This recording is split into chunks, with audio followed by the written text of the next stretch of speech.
Well, with Metro Atlanta schools starting up over the next week or so, teachers are getting their classrooms ready for day one. Yeah, some, though, are set to spend hundreds of dollars on school supplies. Joe Ripley here to join us. And, Joe, one thing about it, support isn't always guaranteed. It's really not, guys. I caught up with a second-year teacher in Gwinnett County Public Schools. She teaches at a Title I school, so she might not get as many resources as other schools, but she pays money out of her own pocket and thanks parents willing to give as well to make sure students don't have to struggle throughout the school year.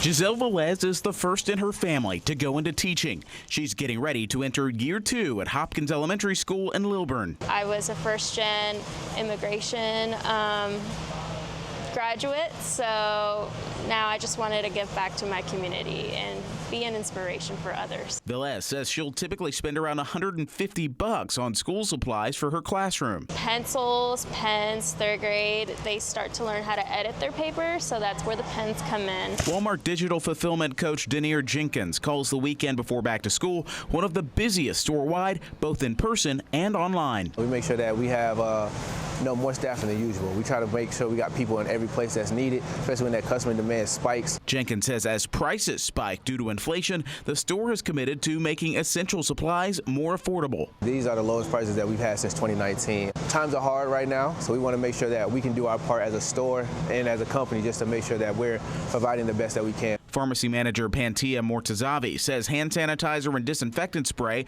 will come in handy too as she balances immunizations for kids heading back to class. Back to school is more than just backpack and supplies. It's about health, wellness, and be ready and readiness. Giselle Velez is doing her part to have her classroom ready on day one. I do it because of the love of the kids. Not everyone grows up with a stable economic background. I was provided a lot of school supplies from my teachers growing up, so if anything, because of my calling, I want to do the same thing for others. Walmart actually covered some of the school supply costs there for Velez. The first day of school for Gwinnett County schools, for her especially, is August 5th. All right, so you guys know my little one is going to kindergarten, right? And yeah. So this is my first time shopping a full back to school list. We did it the other day. And I was a little bit taken aback realizing like these are teacher supplies. Like these aren't crayons and markers for the kids. No. Yes, that's included, but we had to buy cardstock, copy paper, Sharpies. That's for teachers, and it all goes into one pot. Right. It's not just for your kids, so you're really taking care of the community.